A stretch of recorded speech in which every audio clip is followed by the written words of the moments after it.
الحمد لله الذي هدانا لهذا وما كنا لنهتدي لولا أن هدانا الله لقد جاءت رسل ربنا بالحق صلوات الله وسلامه على سيدنا محمد وعلى آله وصحبه وبارك وسلم تسليما كثيرا كثيرا.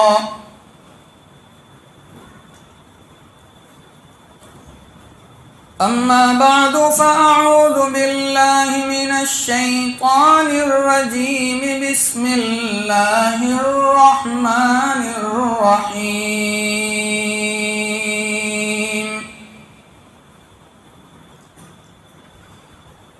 وإذ ابتلى إبراهيم ربه بكلمات فأتمهن قال إني جاعلك للناس إماما قال ومن ذريتي قال لا ينال عهد الظالمين.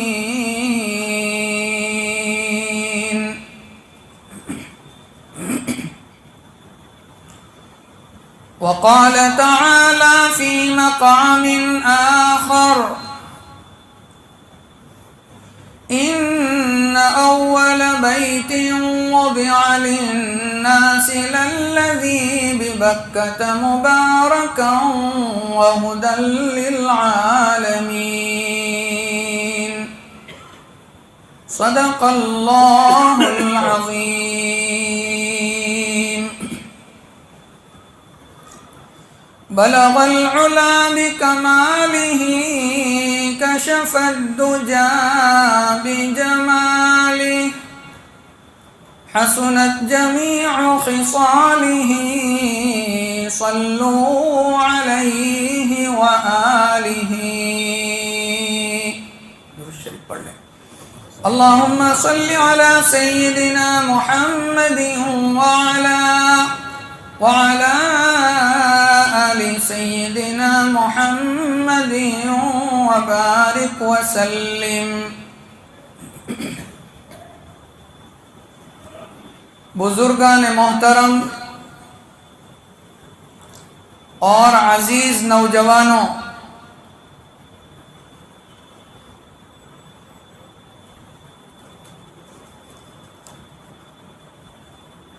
رمضان کا مبارک مہینہ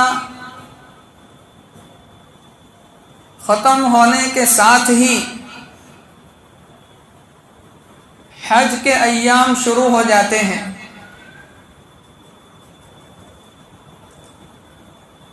حج کے 2 مہینے اور 10 دن شوال، ذوالقعدہ اور ذوالحجہ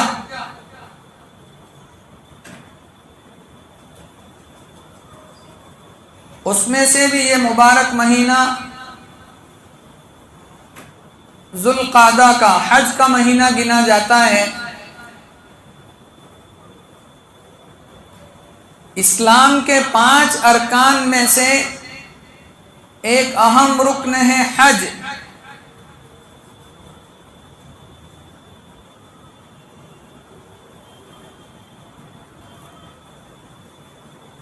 اور حج کی پوری کہانی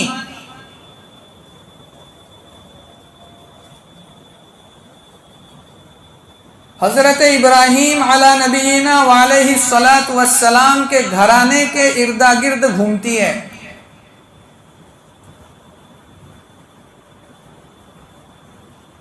حضرت ابراہیم علیہ الصلاۃ والسلام ایک جامع شخصیت ہے.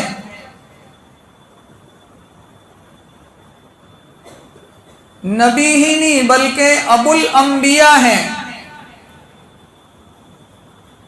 حضرت ابراہیم علیہ السلام کی اولاد میں تقریباً 4000 نبی تشریف لائے۔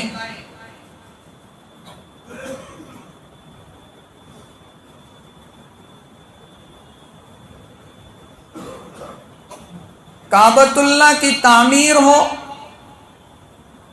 صفا مروہ کی سعی ہو، آب زمزم ہو، ان تمام کا تعلق حضرت ابراہیم علی نبینا وعلیہ الصلاۃ والسلام کے گھرانے سے ہے۔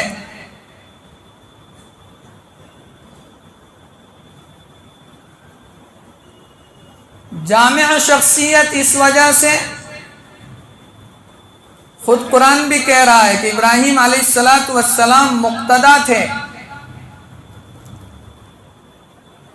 فرمایا ان ابراہیم کان امۃ قانتا للہ حنیفا،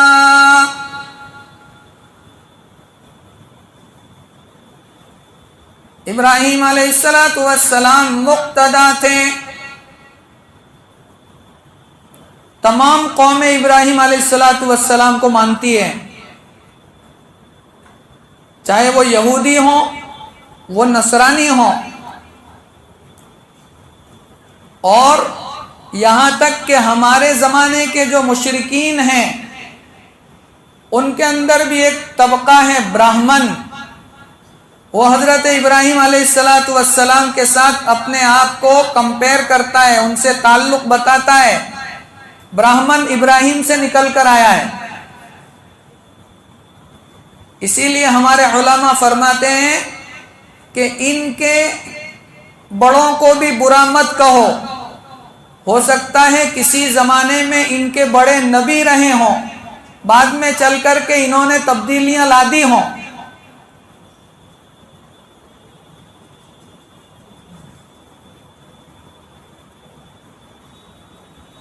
قرآن میں اللہ دوسری جگہ فرماتے ہیں ما کان ابراہیم یہودیا ولا نصرانیا ولکن کان حنیفا مسلما، ابراہیم علیہ السلام نہ یہودی تھے اور نہ نصرانی تھے، بلکہ کامل اور مکمل مسلمان تھے، اللہ کے سامنے جھکنے والے تھے، اللہ کے لیے سب کچھ قربان کرنے والے تھے۔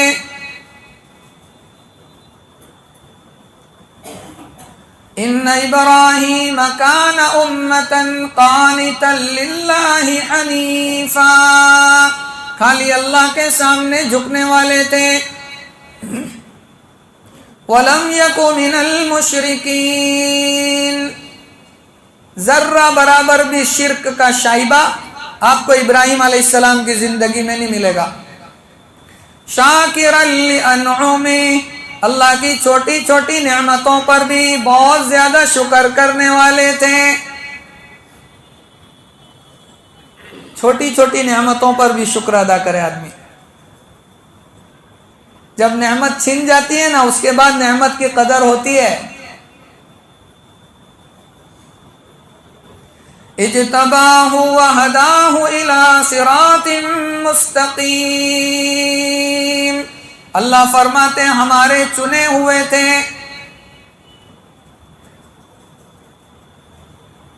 اور صراط مستقیم پر ہم نے ہاتھ پکڑ کر کے چلوایا تھا۔ میرے پیارے آقا جناب محمد الرسول اللہ صلی اللہ علیہ وسلم سے اللہ فرما رہے ہیں ثم اوحینا الیک ان اتبع ملت ابراہیم حنیفا، اے میرے محبوب صلی اللہ علیہ وسلم، آپ بھی ملت ابراہیمی کا اتباع کیجئے۔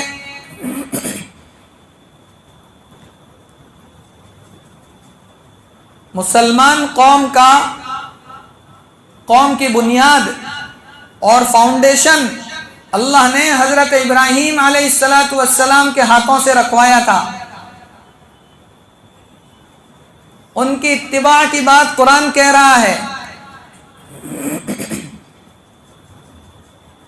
اور مسلمان نام بھی ہمارا ابراہیم علیہ السلام نے ہی رکھا تھا. قرآن کہہ رہا ہے وَجَاهِدُوا فِي اللَّهِ حَقَّ جِهَادِهِ هُوَ اجْتَبَاكُمْ وَمَا جَعَلَ عَلَيْكُمْ فِي الدِّينِ مِنْ حَرَجٍ مِلَّةَ أَبِيكُمْ إِبْرَاهِيمَ هُوَ سَمَّاكُمُ الْمُسْلِمِينَ. اللہ فرماتے ہیں کہ تمہارا نام مسلمان بھی ابراہیم نے ہی رکھا تھا. بڑی قربانیاں پیش کی ہے ابراہیم علیہ السلام نے. خطبے میں جو آیت پڑھی اس میں اللہ فرماتے ہیں وَإِذِ ابْتَلَى إِبْرَاهِيمَ رَبُّهُ بِكَلِمَاتٍ فَأَتَمَّهُنَّ. ابراہیم علیہ السلام کو کئی طریقوں سے ہم نے آزمایا اور سب امتحانات میں ابراہیم اول نمبر پر کامیاب. انسان اگر کامیابی چاہتا ہے تو اس کو قربانی دینا پڑے گی. کامیابی کے لیے قربانی ضروری ہے. اور جتنی بڑی شخصیت ہوتی ہے اس سے قربانی بھی بڑی مانگی جاتی ہے.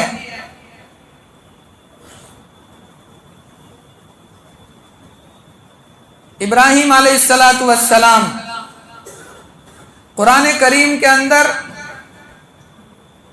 77 مرتبہ ابراہیم علیہ السلام کا تذکرہ موجود ہے.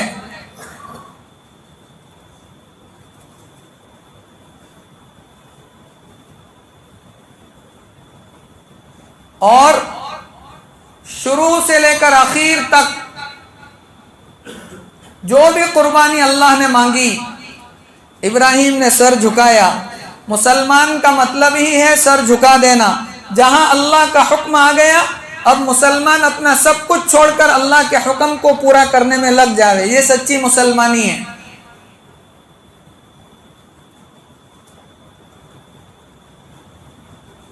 ابراہیم علیہ السلام کے بیٹے اسحاق علیہ السلام اور ان کے بیٹے یعقوب علیہ السلام اور یعقوب علیہ السلام کا دوسرا نام تھا اسرائیل اور ان کی اولاد کو کہتے ہیں بنی اسرائیل. تو بنی اسرائیل کے اندر تقریباً 4000 نبی تشریف لائے اور دوسرے بیٹے تھے حضرت اسماعیل. اس سے فقط ایک ہی نبی تشریف لائے اور وہ نبی ایسے تشریف لائے کہ اس سے پہلے نہ کوئی ایسا نبی آیا نہ بعد میں آئے گا. سب نبیوں کا سردار. اور ان کو بھی حضرت ابراہیم علیہ السلام نے ہاتھ اٹھا کر کے مانگا تھا انا دعوت ابراہیم. خود نبی پاک صلی اللہ علیہ وسلم نے فرمایا میں تو ابراہیم علیہ السلام کی دعا کا صدقہ ہوں. جس گھر کے اندر آنکھ کھولی وہ پورا گھر بتوں سے سجا ہوا ہے. باپ بت بناتا بھی تھا اور بت بیچتا بھی تھا. ایسے ماحول میں ابراہیم علیہ السلام نے آنکھ کھولی.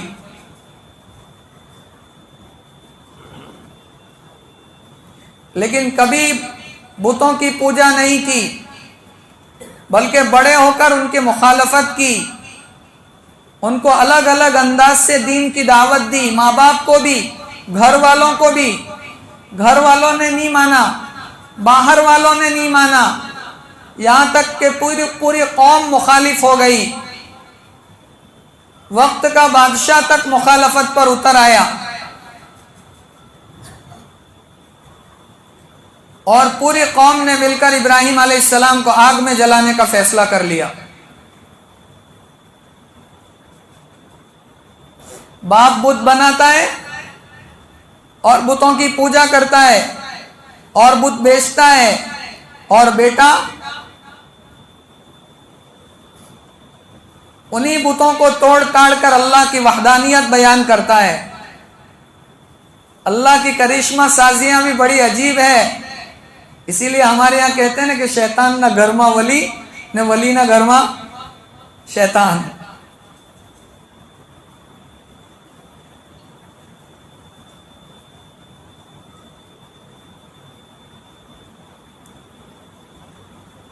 آگ جلائی زبردست کئی مہینوں کی محنت کے بعد،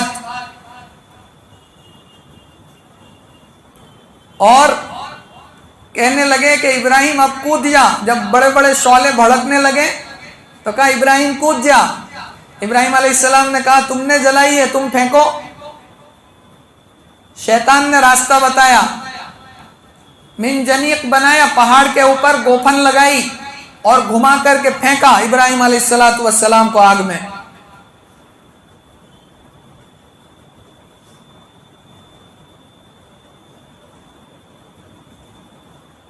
آسمان سے فرشتے سارا منظر دیکھ رہے ہیں۔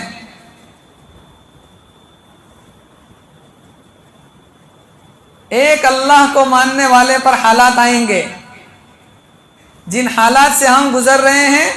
ابراہیم علیہ السلام کی کہانی قرآن کی زبانی، قرآن کریم میں ابراہیم علیہ السلام کے واقعات ہیں، پڑھو، اس سے عبرت حاصل کرو کہ مخالف حالات میں کس طریقے سے زندگی گزاری جاتی ہے۔ آج بھی چاروں طرف آگ بھڑکائی ہوئی ہے، لوگوں نے نفرت کی آگ بھڑک رہی ہے۔ اس نفرت کی آگ کو کیسے بجھایا جائے؟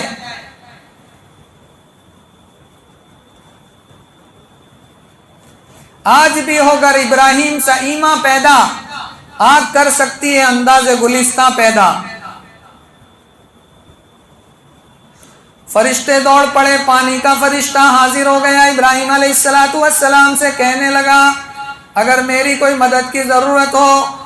کہا تیری کوئی مدد نہیں چاہیے۔ جبرائیل علیہ السلام آ گئے، کہا ایک پر ماروں گا بجھا دوں گا۔ کہا نہیں، مجھے کسی کی کوئی مدد نہیں چاہیے۔ کہا اللہ سے مانگو۔ کہا اس کو خبر نہیں ہے۔ کہا وہ تو سب دیکھتا ہے۔ کہا وہ سب دیکھتا ہے اور وہ سب جانتا ہے، اس کی مدد کی مجھے ضرورت ہے، اس کے علاوہ مجھے کسی کی مدد نہیں چاہیے۔ اللہ نے ڈائریکٹلی آگ کو حکم فرمایا خبردار اگر میرے ابراہیم کا ایک بال بھی تو نے جلایا، قلنا یا نار کونی بردا وسلاما علی ابراہیم۔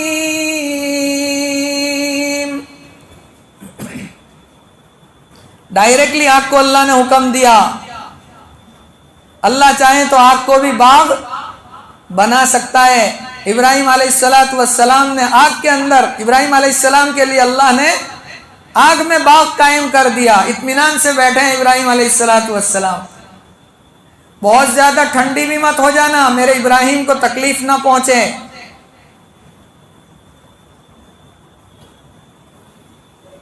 آگ سے اللہ نے حفاظت کی، باہر نکلے، عراق میں پیدا ہوئے،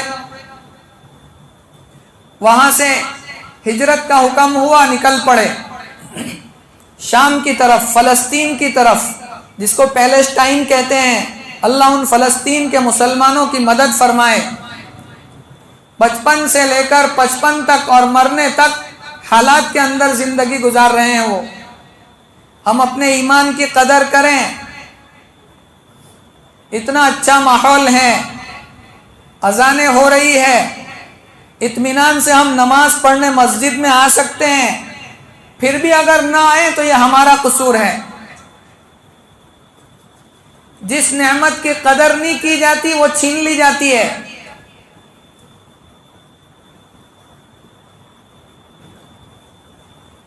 پہلی بیوی حضرت سارہ،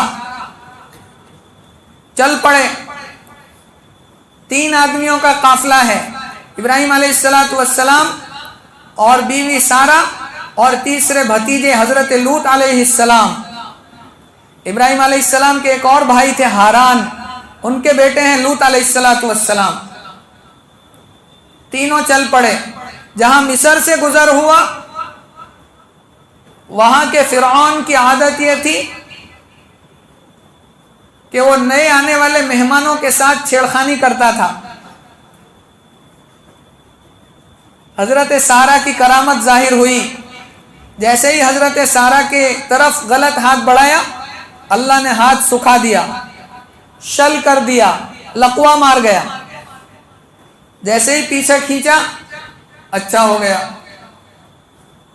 دوسری مرتبہ ہاتھ بڑھایا، تو جیسے ہی ہاتھ بڑھایا پورا ہاتھ سوکھ گیا۔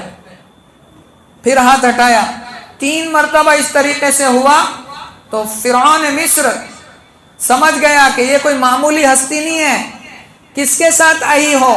ابراہیم علیہ السلام کی ملاقات کرائی، کہا اتنی بڑی شخصیت اور اس کے گھرانے کی عورت، یہ کرامت ہی ہو سکتی ہے؟ اللہ نے بیٹی کے لیے راستہ کھول دیا۔ بیٹی تھی حضرت ہاجرہ، وہ حضرت ابراہیم علیہ السلام کو پیش کی تحفے میں کہ آپ میری بیٹی سے نکاح کر لیجئے۔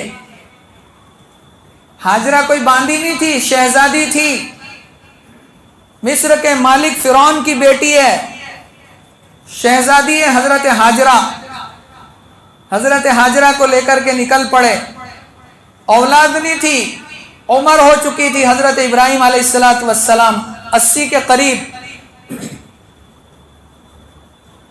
قرآن میں نبیوں کے جو قصے بیان کیے ہیں اس میں اللہ فرماتے ہیں،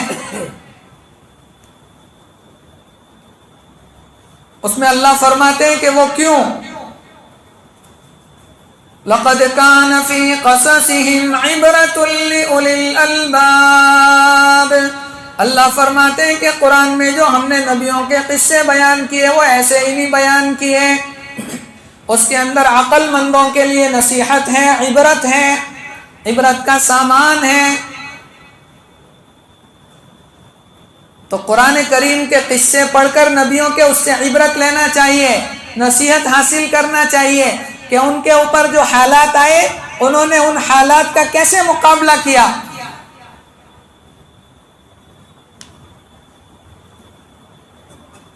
اولاد نہیں تھی، لیکن اللہ کی ذات سے مایوس نہیں ہوئے۔ ہم تو ابھی شادی کے 1-2 سال کے اندر مایوس ہو کر کے باپوؤں کے چکر کاٹنا شروع کر دیتے ہیں، مزاروں کے چکر کاٹنا شروع کر دیتے ہیں کہ مول صاحب جو نہیں 2 برس تھئی گیا۔ ابراہیم علیہ السلام 80 سال کی عمر ہو چکی ہے، اولاد نہیں، 2 بیویاں پہلے سے موجود اور تیسری بیوی حضرت ہاجرہ۔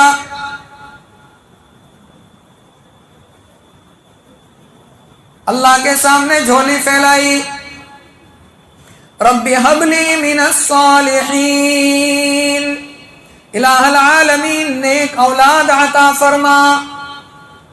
نبی دعا مانگ رہے ہیں، دعا کے اندر کوئی کنڈیشن نہیں لگائی کہ بیٹا دینا بیٹی دینا، ایک کنڈیشن لگائی کہ نیک دینا۔ اللہ سے جب دعا مانگا کرو، نبی سکھا رہے ہیں بیٹا بیٹی کی کنڈیشن مت لگاؤ، نیک مانگو۔ بیٹا مانگ لیا اور نافرمان نکلا تو آپ کی زندگی بھی جہنم بنا دے گا، اور بیٹی آئی لیکن فرما بردار ہے، گھر کا ماحول جنت بنا دے گی۔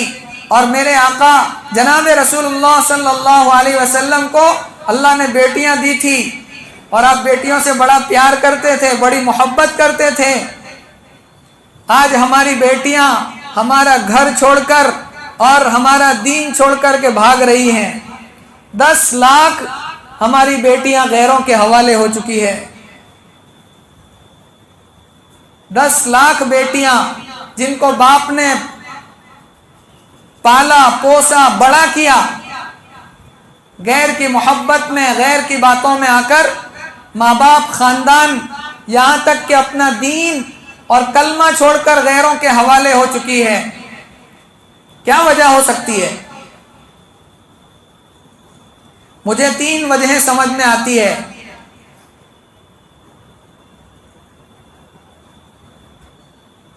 ایک تو یہ کہ یہ جو مکاتب کا جال ہمارے اکابرین نے پھیلایا ہے، مکتب کی تعلیم اس زمانے کے اندر فرض کا درجہ رکھتی ہے. فرض. ایک روٹی کم کھانا، ایک ٹائم کا کھانا کم کھانا، لیکن اپنے بچوں کو مدرسے میں پڑھوانا. فاؤنڈیشن مضبوط ہوگا تو عمارت مضبوط بنے گی. بچپن میں مکتب میں اگر ہم نے بچے کو نہیں بھیجا، مکتب کی جو تعلیم ہے یہ بنیاد ہے، فاؤنڈیشن ہے. اگر درخت کی جڑ مضبوط ہے تو باہر کتنی بھی ہوائیں چلتی رہیں وہ اس درخت کو اکھاڑ نہیں سکیں گی. لیکن جس درخت کی جڑ کمزور ہے، ہوا کا ایک جھونکا اس کو گرا کر نکل جائے گا. بچیوں کی تعلیم پر دھیان دو. بچپن میں مکتب میں جانے والے بچے کو استاد گھول کر کے پلاتا ہے اللہ کی توحید، اللہ کی وحدانیت، کہ اللہ ایک ہے اور وہی پالنے والا ہے، پوسنے والا ہے، بیماری کو شفا دینے والا ہے، خالق ہے، مالک ہے، وہی سب کچھ کرنے والا ہے. یہ بچوں کی گٹھی میں بچپن سے اگر بٹھا دیا جاوے تو پھر بڑا ہو کر کے دنیا کے کسی بھی کونے میں چلا جاوے، یہ کفر اور الحاد کی چلنے والی ہوائیں ہمارے بچے کا کوئی نقصان نہیں کر سکتی. تو پہلے نمبر پر تعلیم کمزور پڑی ہوگی بچی کی، کہ گھر میں تعلیم نہیں ملی ہوگی، اللہ کی وحدانیت دل میں نہیں بٹھائی گئی ہوگی، اللہ کی محبت، نبی کی محبت دل میں نہیں بٹھائی، اس وجہ سے یہ پرابلم کھڑا ہوا. دوسری بات جو میری سمجھ میں آتی ہے وہ یہ کہ اگر گھر کے اندر بچے کو محبت نہ دی جائے تو وہ باہر تلاش کرے گا. اس لیے اپنے گھر میں اپنے بچوں کو محبت کرو، سینے سے لگاؤ، ان کے اوپر رعب مت جاڑو کہ میں باپ ہوں، میں ماں ہوں، میں نے پیدا کیا تو میری ہی بات ماننی پڑے گی. ارے ان کی بھی کبھی کبھی سن لیا کرو.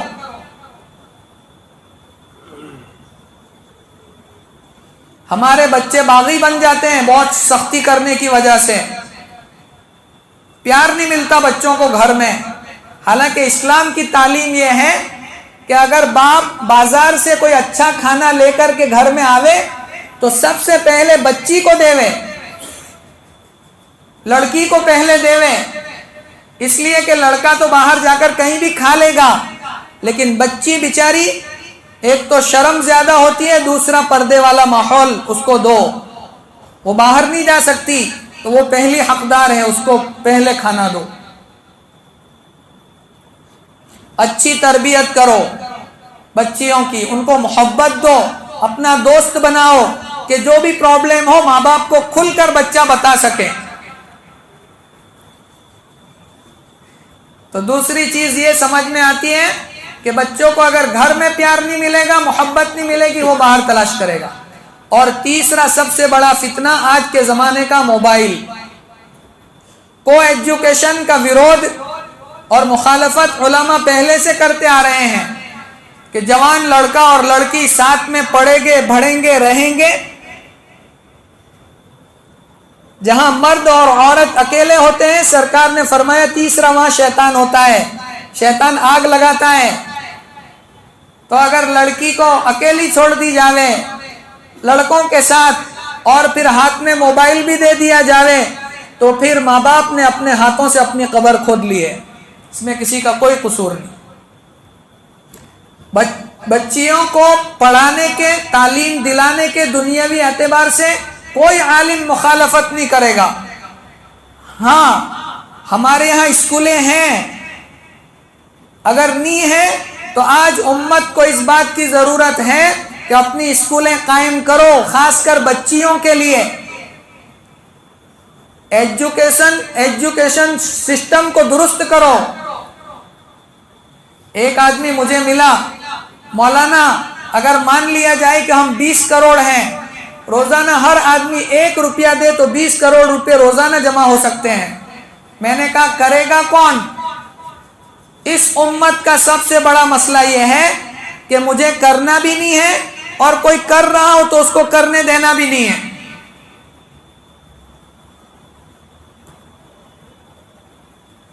کرنے والا بہت کچھ کر سکتا ہے. تو اسلامی ماحول کے اندر اگر بچی کو ایجوکیشن دلواؤ دنیاوی اعتبار سے، لیڈی ڈاکٹروں کی ہمیں ضرورت ہے. ہماری عورتیں غیر مردوں سے علاج کروا رہی ہے، کتنی شرم کی بات ہے. تو ہماری بچیاں اگر لیڈی ڈاکٹر ہوگی تو ہماری مستورات کا تو علاج کر سکے گی کہ نہیں. تو تعلیم کا کوئی مخالف نہیں ہے، غلط ماحول کا ضرور مخالفت کی جائے گی، وروධ کیا جائے گا. اس لیے ماں باپ کی ذمہ داری ہے کہ اپنی بچی کے اوپر نظر رکھو. اگر بچی اسکولی اعتبار سے دنیاوی اعتبار سے نہ پڑھے گی کوئی بات نہیں. آج فورین کنٹریز کے حالات آپ دیکھو کہ ان کے گھریلو ماحول تباہ ہو چکا ہے، فیملی سسٹم تباہ و برباد ہو چکا ہے. ادھر صبح میں باپ اپنی نوکری پر نکل جاتا ہے، ماں اپنی الگ نوکری پر جا رہی ہے، اور بچے گھر کے اندر ہے، اس کو کوئی تیسرا ہی اس کی تربیت کر رہا ہے. بچپن سے ماں باپ کا پیار اگر بچوں کو نہیں ملے گا تو بچے بڑے ہو کر کے باغی بنیں گے ہی. پتھر کی لکیر ہے، یہ لکھ کر کے لے جاؤ. بچپن سے صحیح ماحول، صحیح تربیت بچوں کو دیا جائے، پیار دیا جائے، محبت دی جائے، صحیح تربیت کی جائے، دعائیں کر کے ان کے لیے مانگا جائے. نبی مانگ رہے ہیں رب ہب لی من الصالحین. ابراہیم علیہ السلام 80 سال کی عمر ہو چکی ہے، بڑھاپا آ چکا ہے، لیکن اللہ کی ذات سے مایوس نہیں ہوئے ہیں، جھولی پھیلا کر اللہ سے مانگ رہے ہیں اللہ نیک اولاد عطا فرما. اور اللہ نے بھی عطا فرمائی. تو کیسی اولاد عطا فرمائی؟ بیٹا عطا فرمایا اسماعیل. میرے نبی کے ابا حضرت اسماعیل علیہ السلام، ابراہیم علیہ السلام کے ایک ہی بیٹا اسماعیل، اور اس سے ایک ہی نبی آئے، سارے نبیوں کے سردار.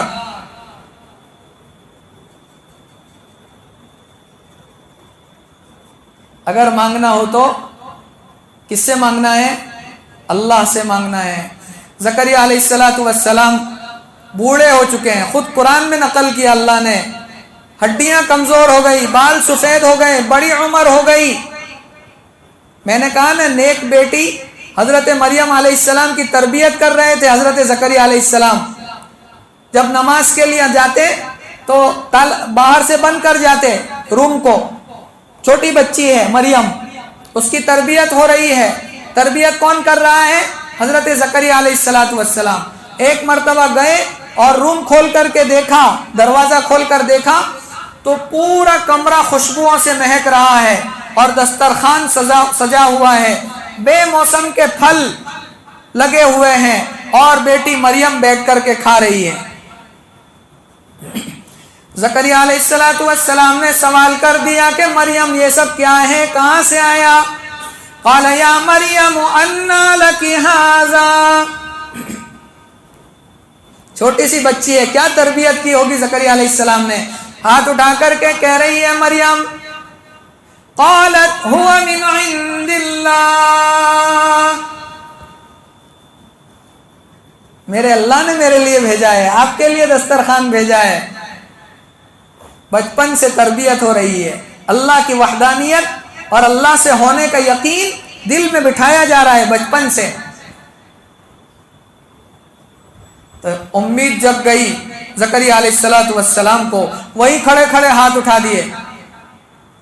هنالک دعا زکریا ربہ قال رب هب لي من لدنك ذرية طيبة إنك سميع الدعاء.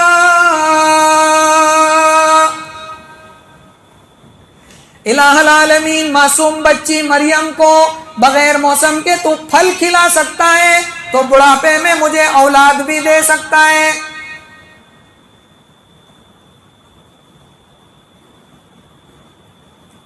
ذکر رحمت ربک عبدہ زکریا اذ نادى ربه نداء خفیا قال رب انی وهن العظم منی واشتعل الرأس شیبا. اے اللہ، بڑھاپا چھا چکا ہے. جب دعا مانگی تو دعا مانگنے کے بعد پھر حیران، اللہ کی طرف سے جبرائیل آئے کہ جاؤ زکریا تمہارے گھر میں بیٹا آ رہا ہے. تو پھر حیران کہ اللہ میں بوڑھا ہو گیا اور بال سفید ہو گئے، ہڈیاں کمزور ہو گئی، اولاد کیسے ہوگی؟ اللہ کہہ رہے ہیں زکریا مانگ بھی خود رہے ہو اور حیران بھی ہو رہے ہو۔ اللہ دینے پر آ جائیں تو اسباب کے محتاج نہیں ہے، اللہ اسباب کے محتاج نہیں ہے۔ اسباب کے نقشوں میں دینا یہ اللہ کی عادت ہے، اور اسباب سے اوپر جا کر کے دینا یہ اللہ کی قدرت ہے۔ بڑھاپے میں بھی اللہ اولاد دے سکتے ہیں۔ ابراہیم علیہ السلام کو دی، زکریا علیہ السلام کو دی، کہا زکریا نام بھی ہم خود رکھ کر کے دے رہے ہیں، جاؤ اس کا نام ہے یحییٰ، تم مانگ کر کے تو دیکھو۔ ابراہیم علیہ السلام کعبۃ اللہ کی تعمیر کر رہے ہیں۔ وَإِذْ يَرْفَعُ إِبْرَاهِيمُ الْقَوَاعِدَ مِنَ الْبَيْتِ وَإِسْمَاعِيلُ، کعبۃ اللہ کی بنیادیں اٹھا رہے ہیں، اور جب مکمل ہو گیا تو ہاتھ اٹھا کر کے دعا مانگی، ربنا تقبل منا انک انت السمیع العلیم۔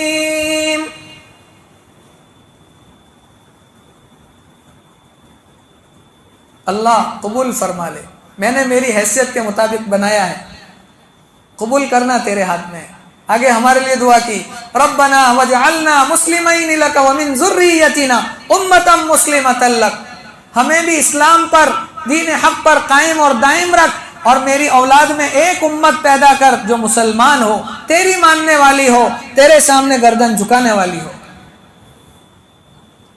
اور آگے بڑھے تو دعا میں مانگا، ربنا وابعث فیہم رسولا من انفسہم، اے اللہ اب میں نے کعبۃ اللہ تو تعمیر کر دیا، اب اس کو آباد کرنے والا بھیج، میری اولاد میں ایک ایسا نبی بھیج جو اس کعبۃ اللہ کو آباد کرے۔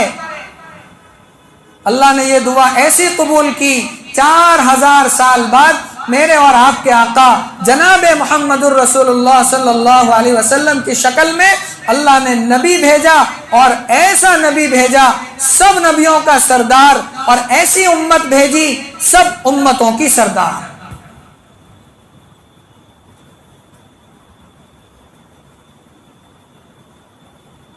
تو یہ کعبۃ اللہ کی تعمیر، ابراہیم علیہ السلام کا واقعہ تھوڑا لمبا ہے لیکن وقت ہو چلا ہے۔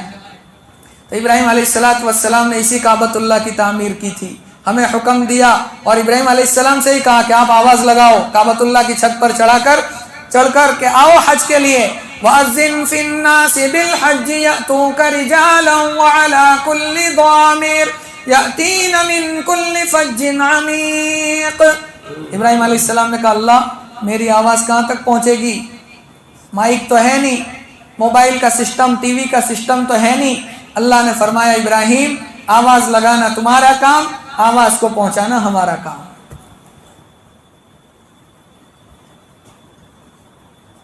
آج جس نے اس آواز کو سنا وہ آج احرام باندھ کر اللہ کے گھر کی زیارت کے لیے جا رہا ہے، اور جانا چاہیے۔ مال کتنی بڑی نعمت ہے کہ جس سے اسلام کے 2 رکن پورے ہوتے ہیں۔ اگر آپ کے پاس مال نہیں ہے تو اسلام کے 5 رکنوں میں سے 2 رکن آپ نہیں ادا کر سکتے، اس کے لیے مال ضروری ہے۔ ایک تو زکوٰۃ کے لیے مال ہونا ضروری ہے۔ پتہ چلا مال اللہ کی بڑی نعمت ہے، اس سے اسلام کا ایک رکن اور ایک فرض ادا ہوتا ہے، اور دوسرا فرض ادا ہوتا ہے حج۔ مالدار کے اوپر کعبۃ اللہ کی زیارت کرنا اور کعبۃ اللہ کا حج کرنا یہ فرض ہے۔ تو میرے بھائیوں جو لوگ جا رہے ہیں، میں نے پروگرام بھی دیکھا، ابھی پروگرام بھی ہوا تربیتی کیمپ، اللہ قبول فرمائے، اور جو جا رہے ہیں اللہ ان کے سفر کو آسان فرماوے، قبول فرمائے۔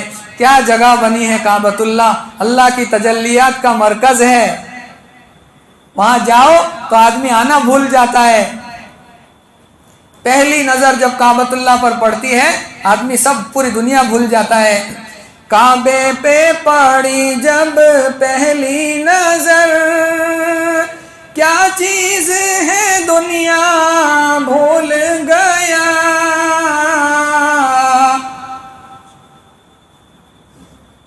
یوں ہوش و خیرت مفلوج ہوئے دل ذوق تماشا بھول گیا،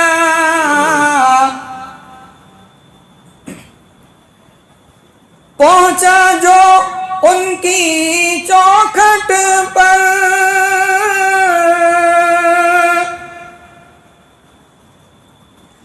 ایک ابر کرم نے گھیر لیا،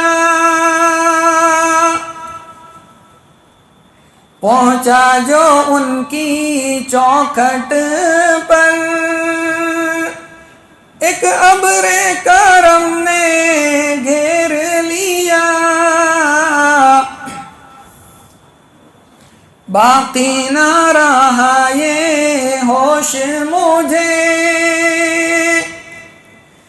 کیا مانگ لیا کیا بھول گیا۔ اللہ تعالی ہم سب کو کعبۃ اللہ کی زیارت نصیب فرمائے۔ میرے بھائیوں، دل میں تمنا رکھو کہ اللہ نے بلایا ہے، اللہ کے بلاوے پر تیاری کرو اور نکل پڑو۔ چلنے والے چلتے چلتے وہاں پہنچ گئے۔ اگر اللہ نے دولت دی ہے، ابھی تو بہت آسان کر دیا، 2 مہینے 10 دن لگ جاتے تھے وہاں پہنچنے میں، ابھی تو 3 گھنٹے میں یہاں سے بیٹھو وہاں اتار دیتے ہیں۔ اللہ تعالیٰ کعبۃ اللہ کی محبت اور اس کے صدقے میں اللہ اپنی محبت ہمارے دلوں میں پیدا فرمائے۔ پیارے آقا جناب رسول اللہ صلی اللہ علیہ وسلم کو ہم نے اپنی آنکھوں سے نہیں دیکھا، لیکن ہر مسلمان کے دل کی تمنا ہوتی ہے کہ میں اپنے آقا کے روزے کو دیکھ کر کم از کم اپنی آنکھوں کو ٹھنڈی کروں۔ اللہ تعالی ہم تمام کے لیے کعبۃ اللہ کی زیارت اور میرے آقا کے روزے کی زیارت اللہ تعالی ہم تمام کے لیے مقدر فرمائے۔ آمین۔ وآخر دعوانا الحمدللہ رب العالمین۔